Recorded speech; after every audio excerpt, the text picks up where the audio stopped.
در جهان کنونی که برخورد و تضادهای سیاسی و اقتصادی و فرهنگی به هستی و پایداری دولت‌ها و ملت‌ها تهدیدها ایجاد می‌کنند، ملت و دولت را پیروزی دست خواهد داد که به خاطر امروز و آینده گذشته خود را آموزد و حفظ و حمایه نماید.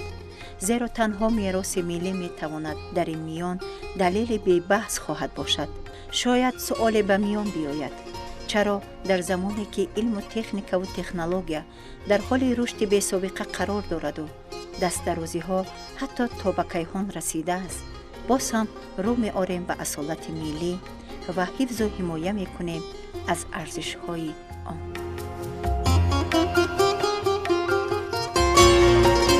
در جهان معاصر، در فرهنگ امروزه، از جانب خلق‌های جهان ثابت نمودن اصالت ملی خود توسط یادگاری‌های تاریخی، توسط اکسپونات‌های آثارخانه‌ها، این یک روند یا خود پدیده بسیار هم معاصر است. یعنی امروز طلبات زمانه چنین است که هر یک قوم، هر یک ملت اصالت تاریخ خود را توسط یادگاری‌های تاریخی خود به جهان معرفی و اثبات می‌نماید. و خوشبختانه خلق تاجیک دارای یادگاری‌های زیاد تاریخی است که امروز در قلمرو جمهوری تاجیکستان حفظ و نگهداری کرده می‌شوند. رشد همه‌طرفه علم و تکنیک، عموما تکنولوژی، مخصوصا تکنولوژی اطلاعاتی در تمام جهان باعث آن شده است که موقع فرهنگ سنتی تنگ شود و آن همین پدیده را به نظر گرفته سازمان بین المللی یونسکو کنونسیه های خود را انتشار کرده است. سال 1972 کنونسیه اوید به میراث عمومی جهانی یادگاری های تاریخی و طبیعی به قید گرفته شده است که تاجیکستان عضو آن می باشد و همچنین کنونسیه سال 2003 هست اوید به حفظ میراث فرهنگ غیر مادی. سبب ایجاد و انتشار چنین کنونسی‌ها در آن است که فرهنگ عنعنوی از بین رفته ایستاده است. در خود اروپا اگر امروز بینیم خیلی کم مانده است و ما تا امروز خوشبخت هستیم که ما فرهنگ خود را نگاه داشته ایستاده ایم. تاجیکان را بخت و اقبال بلند نصیب گردیده که در دامن پربار خود از نیاگان میراث گرانبها و ارزش‌های والای را به میراث گرفتند که امروز بی‌شبهه از تاریخ گذشته پر افتخار و فرهنگ پرقناوت خود می توانند صحبت کنند.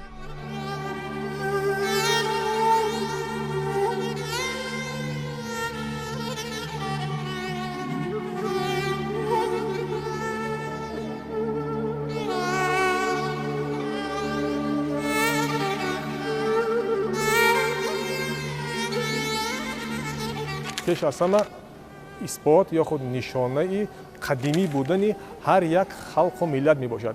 اگر به واسطه اون یادگاری‌هایی که ما در اینجا نامبر کردیم، خصوصا قلعه یمچون که در ناحیه اشکاشیم واقع است، این به عصرهای دوی پیش از میلاد منسوب است. یعنی یادگاری است که شهرسازی ملتی کهن بنیاد تاجیکان را افاده می‌کند. یا خود دهشهر سرز که علاوه بر روی خط یادگاری‌های عمومی جهانی یونسکو وارد شده است، هم درباره هنر شهرسازی، هنرمندی، کشاورزی گواهی می‌دهد. این یک سخن خشک و خالی نیست، چون که یادگاری‌های به واسطه که از این حفریات بازیافت شدند به واسطه شهادت دلالت از این تاریخ کهن بنیاد می‌دهد. یعنی پیش از همه توسط یادگاری‌های تاریخی، توسط دلیل‌های شیعی و جهانیان اثبات قدیمی بودن ملت تاجیک را افاده می‌کند. در جمهوری تاجیکستان هم در بابت حفظ یادگاری‌های هم طبیعی، فرهنگی و غیر مادی بسیار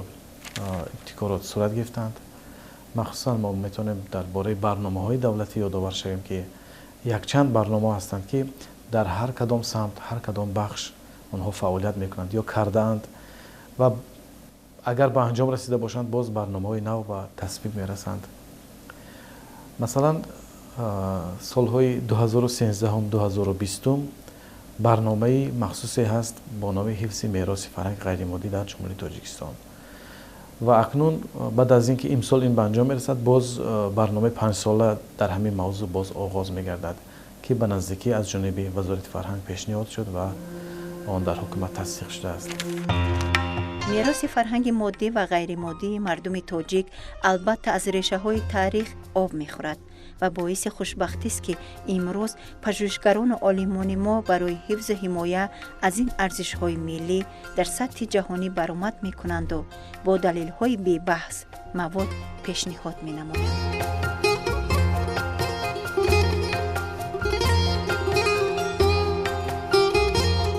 ثبت کردن در روی خطهای بین المللی، یعنی نمونه های فرهنگی را ثبت کردن در روی خطهای بین المللی، البته برای هر یک کشور این افضلیت است، برای هر یک کشور این شرف است و حتی تلاش میکنند، کوشش میکنند که بیشتر در روی خطهای یونسکو و دیگر روی خطها نمونه های فرهنگ خود را جای کنند.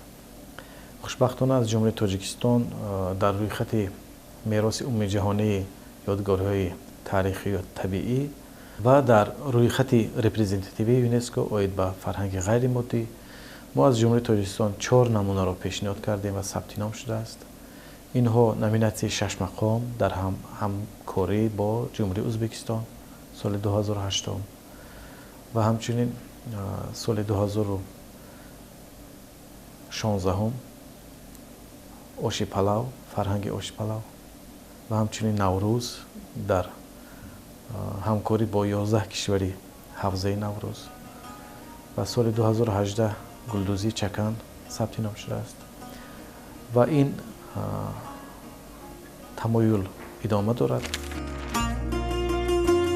طبق پژوهش‌های عالمان اکادمی علم‌های جمهوری تاجیکستان، متخصصان پژوهشگاه فرهنگ و اطلاعات، کارمندان آثارخانه ملی تاجیکستان و دیگر مؤسسه‌های فرهنگی نامگوی زیادی عنصرهای فرهنگی و یادگاری‌های تاریخی و طبیعی به فهرست فرهنگ مادی و غیر مادی تاجیکستان شامل گشته مورد تحقیق آموزش و پیشنهاد و معرفی قرار گرفتند. و یکی از سمت‌های دیگری حفظ میراث فرهنگ ملی این پیش از همه تحقیقات علمی است. تحقیقات علمی هم در اکادمی علم ها، در دانشگاه ها، در وزارت ها، در پژوهشگاه ها اوید به فرهنگ غیر مادی خیلی کارها به پیش می رود. موضوع های علمی صورت می گیرند، یعنی تحقیقات می شوند و فهرست ملی میراث فرهنگ غیر مادی محض در انمی پژوهشگاه ترتیب داده شده است و در همین جا آن 2 سال پس از نو تجدید می شود و چاپ کرده می شود و در اینجا عالمان به سفرهای خدمتی می روند، به اکسپدیسی‌های مردم شناسی، فرهنگ شناسی می روند و با هنرمندان از نزدیک واخوری کرده موادهای علمی جمع می کنند و در اساس این معلومات و در اساس این مواد و معلومات هم مقاله‌های علمی تالیف می شوند، هم کتاب‌ها ترتیب داده می شوند. فهرست تکمیل یافته میراث فرهنگ غیر مادی در تاجیکستان که از روی طلبات کنونسیای نامیناسی‌های میراث فرهنگ ملی یونسکو ترتیب داده شده است، از 7 بخش و هر یک بخش از نامگوی عنصرهای وابسته به همین عبارت می باشد. در پژوهشگاه چطور که گفتیم ما دائره به همه این نوع‌های میراث فرهنگ غیر مادی آموزش میکنیم، تحقیقات میبریم و در انمی فهرستی که شما میبینید این فهرست در 2 سال 1 مرتبه تجدید میشود. آخران تجدید یا تکمیل سال 2018 بود و امسال ما الکی آن را آماده کرده ایستادیم و در اینجا 533 نمونه میراث فرهنگ غیر مادی یا عنصر ثبت نام شده است و از 7 بخش عبارت می باشد. بخش یکم عنعنه شفاهی، یعنی نمونه های فولکلوری، افسانه، ضرب مثل، سرودها اینها به قید گرفته شدند که 29 عدد می باشند. بخش دوم بخش صنعت اجرایی است و در اینجا 103 عنصر از جمله سرودهای خلقی، رقصهای عنعنوی مردمی، هنرهای نواختن سازهای موسیقی مثلا رباب نوازی، دوتار نوازی و مانند اینها، تئاتر خلقی و نمونه‌های دیگری صنعت اجرایی هستند. بخش 3 این جشن و مراسم ها است. کسب و هنرها 105 عنصر است. ва касбу ҳунарҳо албатта дар тамоми кишвар мо мавриди омӯзиш қарор додем ва боз ҳам намунаҳои дигар мо ба қайд гирифтем ки дар нашри оянда онро ворид мекунем. яъне 105 адад то ба имрӯз аст. ҳамчунин хӯрокҳои миллӣ 147 адад ва ниҳоят бахши ҳафтум варзиши суннатӣ ва бозиҳои бачагона аст. ба ҳамин монанд феҳристи мероси фарҳанги моддиву табиӣ низ тартиб дода шуда имрӯз муҳаққиқон барои омӯзишу барқарорсозӣ ва ҳифзу ҳимояву рушди онҳо корҳои илмию тадқиқотӣ доир менамоянд. боис ба зикр аст ки дар ин самт тадбирҳои ҷиддию роҳандозии барномаҳои алоҳида низ зарур мешавад. аз рӯи ҳисоби охирин ки аз ҷониби вазорати фарҳанги ҷумҳурии тоҷикистон ба анҷом расонда шуд, имрӯз дар ҷумҳурии тоҷикистон қариб 3000 адад обидаҳои таърихӣ ҳифз ва нигаҳдорӣ карда мешаванд ки ҳар яке аз онҳо шоҳиди безаволи таърихи кӯҳанбунёди миллати тоҷик мебошад.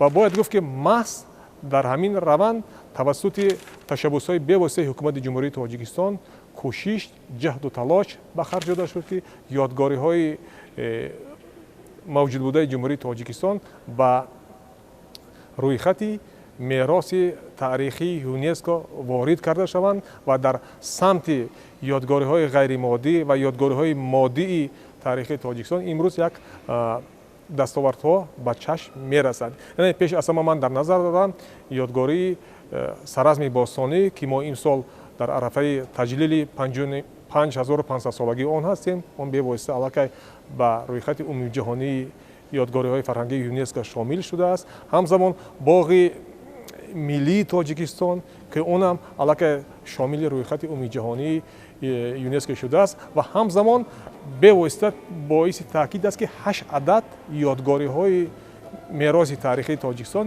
имрӯз кӯшиш ба харҷ дода шуда истодааст ки ин ба рӯйхати ёдгориҳои умумиҷаҳонии ЮНЕСКО ворид шаванд. ҳамсӯҳбати мо муовини директори осорхонаи миллии тоҷикистон зафар иброҳимзода сафо ба он назар аст ки воқеан омӯзиши ёдгориҳои таърихӣ ҳамчун мероси гаронбаҳои мардуми тоҷик омӯзиш, ҳифзу ҳимоя, ҷамъоварию мавриди таҳқиқ қарор додани онҳо бевосита аз сатҳи баланди касбӣ, дониши амиқ ва масъулияти муҳаққиқон вобастагии зиёд дорад. дар раванди таҳкиму тармими ёдгориҳо гуфтем, пеш аз ҳама мо бо тармимгарон, бо реставраторон ниёз дорем. яъне ёдгорӣ ҳаст,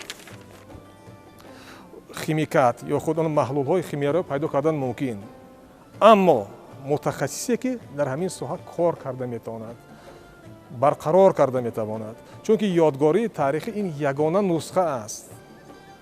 барои ҳаминам ҳар як реставратор ё тармимгар як самти хоси фаъолияти худро дорад. сика тармимгари худро дорад, пӯст тармимгари худро дорад, китоб ё худ варақ тармимгари худро дорад, мусаввара тармимгари худро дорад. яъне дар ин раванд ҳам бояд тоҷикистон пешсаф бошад.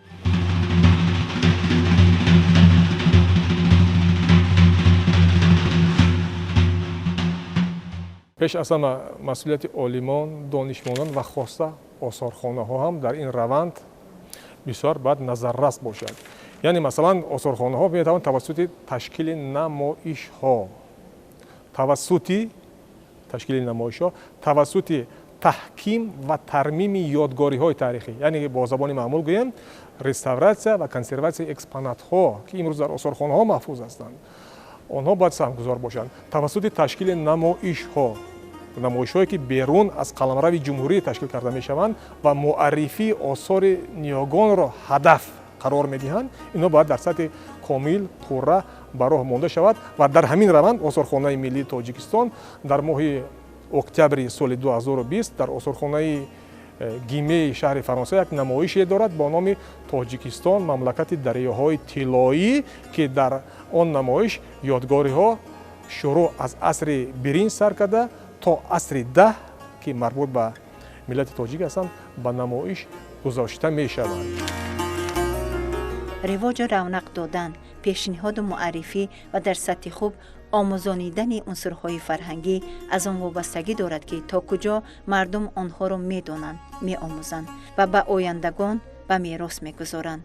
زیرا عنعنه‌های شفاهی، هنرهای اجرایی، جشن و مراسم‌ها، رسم و عادت‌ها، کسب و هنرها، خوراک‌های ملی، ورزش‌های سنتی و تجربه‌های اجتماعی بی‌واسطه می‌توانند تنها میان مردم زنده مانند.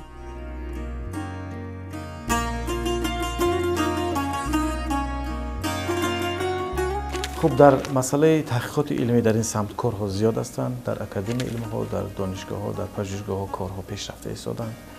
اما همچون سمت حجت نگاری، یعنی تهیه حجت‌ها برای یونسکو کار اندکی مشکل است و در سمت میراث فرهنگ غیر مادی پژوهشگاه فرهنگ و اطلاعات الکی یک مقدار تجربه دارد، زمینه دارد، زمینه مواد هم تجربه هم تحقیقاتی همه چیز دارد. اما در سمت میراث فرهنگ مادی یعنی یادگاری‌های تاریخی ما هنوز مشکلات زیاد داریم. حفظ و حمایت در سطح بین المللی البته جنبه‌های ارزشناک و منفعت و تدبیرهای سودمند است برای هر یک خلق و ملت.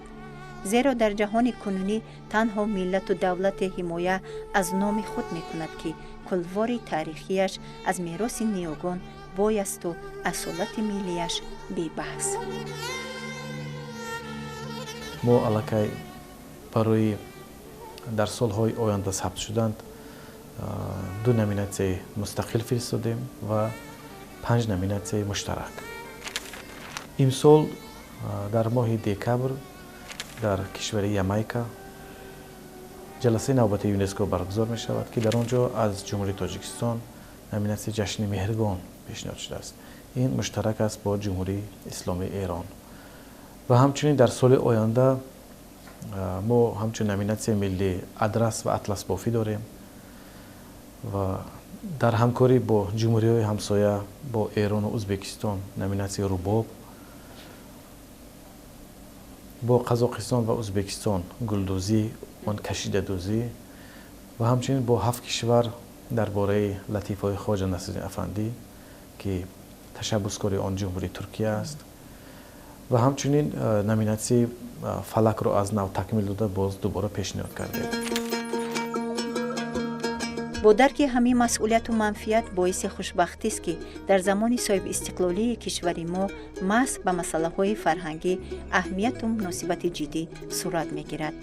یک قطار تدبیرها و امکانات و شرایط دست داده است که در سطح سازمان و تشکیلات‌های با نفوذ جهانی بعضی نامگوی میراث فرهنگی تاجیکان ثبت نام شوند و در این سمت نگاه و نظر، مناسبت و تلاش‌های پیشوای ملت پرزیدنت جمهوری تاجیکستان محترم امامعلی رحمان مورد و تاکید مخصوص است. متخصصان به ما لازم هستند که کارگزاری حجت‌ها را دانند. ما عالمان خوب در سمت تحقیقات علمی داریم، اما در مسئله حجت‌گذاری باید متخصصان تیار کنیم که زبان‌های بین الخلقی را نقض دانند، مخصوصا زبان انگلیسی و اون نازکی‌هایی که یا اون طلباتی که کنونسیا پیشنهاد می‌کند باید آن را از خود کنند. پیش از همه تهدید اول آن است که در جهان امروزه از جانب بسیار ملت و دولت‌ها کوشش می‌کنند که فرهنگ بیگانه را یا که فرهنگ ملی دیگر خلقیت را همچون فرهنگ ملی خود به جهانیان معرفی نمایند. یعنی پیش از همه برای همین خود صاحب ملکان یعنی شهروندان جمهوری تاجیکستان مقامات‌های دخلدار در سمت معرفی این یادگاری‌های تاریخی باید کوشش به خرج دهند. دولت یا خود ملت یا خود ساختار دولتی درباره حفظ یادگاری‌های تاریخی خود اندیشه نکند. البته آنها با توسط مدت با توسط وقت از بین میروند و نه تنها آنها را حفظ کردن در کار، بلکه درباره اهمیت آنها، درباره اصالت آنها توسط فیلمبرداری، توسط آماده نمودن سایت‌های مخصوص اینترنتی که در سطح جهان دیده می‌شوند، توسط تهیه مقاله‌های علمی، کتاب‌های علمی باید به جهانیان معرفی نماییم. میدان تلاش، برآمد و بحث‌های میراث نیاگان در سطح جهان روز از روز خیلی جدی صورت میگیرد و تنها آن ملت و دولت میتواند پیروز باشد که عالمان و دانشمندانش با دلیل‌های بی‌بحث صحبت کنند. از این رو محققان ما را ضرور است که پیش دیروز و امروز آینده تاریخ تاجیکان جدیت و مسئولیت احساس نمایند و برآمد کنند.